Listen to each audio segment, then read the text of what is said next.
শুদ্ধ হারাম, কি বলেন? ফাআযানু বিহারবি মিনাল্লাহি ওয়া রাসূলিহি। আল্লাহ জাল্লা শানু বলছেন, নবী তারা যদি সুদটা না ছাড়ে তাহলে আমি নবীর বিরুদ্ধে, আমি আল্লাহর বিরুদ্ধে আর আপনি নবীর বিরুদ্ধে তাদেরকে যুদ্ধে নামার জন্য বলুন। আচ্ছা, আল্লাহর সাথে তো যুদ্ধ করবেন না ডরে, কি বলেন? যুদ্ধে জিতার সম্ভাবনা নাই। আচ্ছা, নবীজির সাথে যদি করতে আসেন, পারবেন? নবীজি জীবনে প্রায় 200-র মতো যুদ্ধ করছে, কোন যুদ্ধে ঠকছে? হারছেনি? হারে নাই। এই তাহলে আল্লাহ আল্লাহ রসুলের বিরুদ্ধে যদি যুদ্ধ করেন আপনারা টিকবেন না।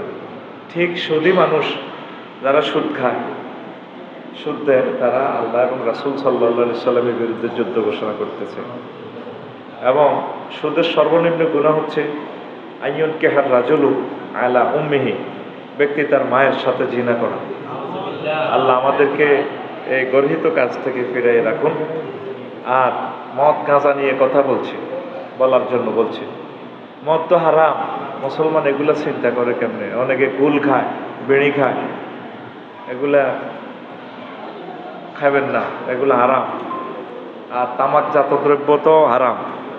তবু যারা পান খান একটু সীমিত আকারে খাবেন, চেষ্টা করবেন জর্দা দিয়ে না খাওয়ার জন্য, তামাকজাত দ্রব্য গ্রহণ না করার জন্য। আর 3 নম্বর আরো একটা কথা বলার জন্য বলছে, সেটা হচ্ছে বউ শাশুড়ির ঝগড়া। তো এই ঝগড়া কেউ থামাতে পারবে না। শাশুড়িদেরকে বলবো একটু ধৈর্য ধারণ করবেন, আর বৌমাদেরকে বলবো তারা একটু সম্মান করবেন। সম্মান নাই, দোনোজন ক্লাসমেটের মতো লাগিয়ে যায়, বুঝছেন নি? তারপরে বউয়ে বলতেছে আর কি, শাশুড়ি আম্মারে, নিজের ফুতের বউ বিয়ে করেছে, মানে এই শাশুড়ি আম্মার নাতি বউ। মা মনের মতো বউ পাইলাম না, শাশুড়িরে কয় আর কি, মা ঠকছি। বউ গো, তোর দুঃখ আর আমার দুঃখ তো সমান, আমিও তো মনের মতো বউ পাইলাম না। কে কয়? শাশুড়ি কয়।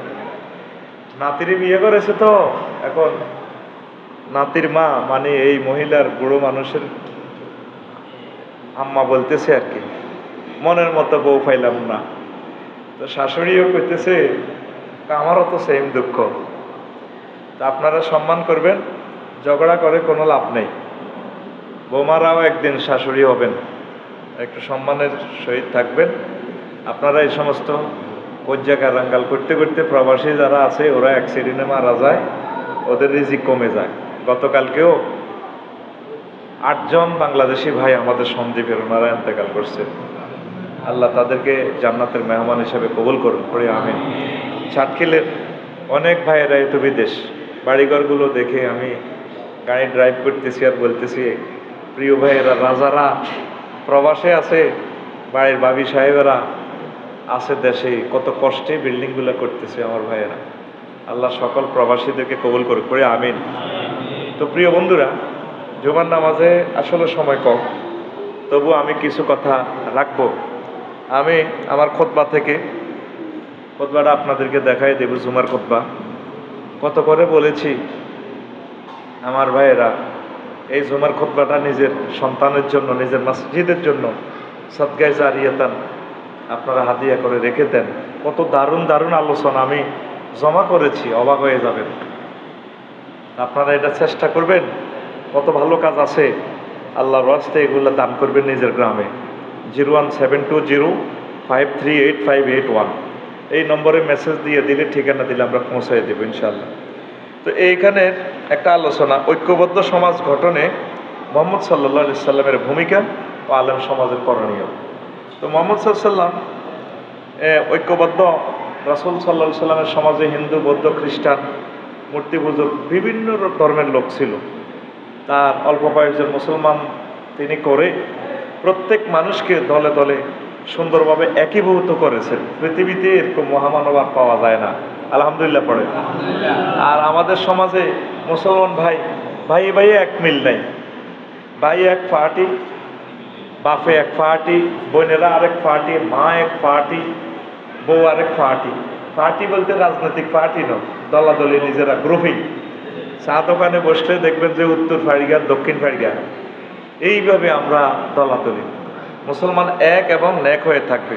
তো বিশ্বনবী 40টা মতো আমি ভূমিকা লিখেছি, এই 40টা ভূমিকা রেখে তিনি মানুষকে এক করেছেন।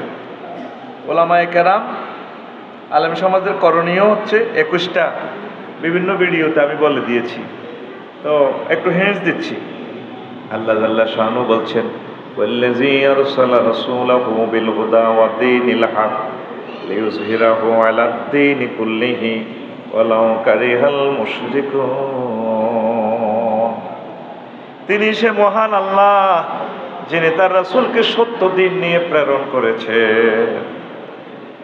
টার্গেট হচ্ছে রাসূলকে প্রেরণ করার টার্গেট হচ্ছে লিইয়ুযহিরাহু আলাদ দীনি কুল্লিহি আই লিইয়ুগলিবাহু আলা সাইরিল আদিয়ান, যাতে করে যত মতবাদ আছে পৃথিবীতে, যত ধর্ম আছে, যত আইন কানুন আছে, সবগুলোর উপরে মহাগ্রন্থ আল কোরআনকে বিজয়ী করে, রাসূল সাল্লাল্লাহু আলাইহি সাল্লামের সুন্নাহকে বিজয়ী করে সুন্দর একটা আলোকিত সমাজ উপহার দেন। ওয়ালাউ কারিহাল মুশরিকুন, এই ভালো কাজটা দিন বিজয়ে যদিও কাফেরেরাও মুশরিকেরা অপছন্দ করে। এইটা সূরা তাওবার 33 নম্বর আয়াত, আবার সূরা সফে 9 নম্বর আয়াত, সেম আয়াত। আর সূরা আল ফাতির 28 নম্বর আয়াতে ফুল সেম, শুধু শেষে দিয়ে আছে ওয়াকাফা বিল্লাহি শাহিদা। আপনি যে দিনের কাজ করতেছেন, দিন বিজয়ের জন্য কষ্ট করতেছেন, সংগ্রাম করতেছেন, মুজাহাদা করতেছেন, এই ব্যাপারে আমি আল্লাহ সাক্ষী। পৃথিবীর কেউ সাক্ষী না দিলেও হাসর মাঠে আমি আল্লাহ নিজেই সাক্ষী। সুবহানাল্লাহ, আমি আল্লাহ আপনার সাক্ষী হিসেবে যথেষ্ট। কত সুন্দর করে আল্লাহ বলছেন। তাহলে আয়াতটা কয়বার আসছে কোরআনে কারিমে? 3বার। তা আসলে দিন দিন কথাটা বুঝাইতে অত সময় লাগে? অল্প সময়ে এত মজার কথা, জ্ঞানপূর্ণ কথা থ্রো করা আসলে মুশকিল। দিন বলতে আমরা মনে করি শুধু নামাজ কলমা। মসজিদে আসছেন, এখানে যত হুকুম আহকাম আছে আল্লাহ এবং রাসূল সাল্লাল্লাহু আলাইহি সাল্লামের, সেটা মানবেন। তার বাকি ভাত খাওয়ার সময় কার আইন চলবে? ভাত খাইতে কোন দিক দিয়ে খাবেন, কিভাবে ভাত রান্না করবেন, কোথায় থেকে রুজি করবেন, খাইবেন, খাই টয়লেটে দৌড়লে কিভাবে টয়লেটে যাবেন, জামা কাপড় পরবেন কিভাবে, 24টা ঘন্টা আপনাকে আল্লাহ রাসূল সাল্লাল্লাহু আলাইহি সাল্লাম বাতলায় দিয়েছেন। সুবহানাল্লাহ। তাহলে আপনি 24 ঘন্টায় রাসূল সাল্লাল্লাহু আলাইহি সাল্লামের নেটওয়ার্কে, আল্লাহর নেটওয়ার্কে, কি বলেন? নাকি কোনো সময় বাদ আছে? আপনি চাটখিল উপজেলা প্রশাসনে যখন উপজেলা নির্বাহী অফিসার হবেন, 10টা 4টা মনে হয় যেন আল্লাহর নেটওয়ার্কের বাইরে।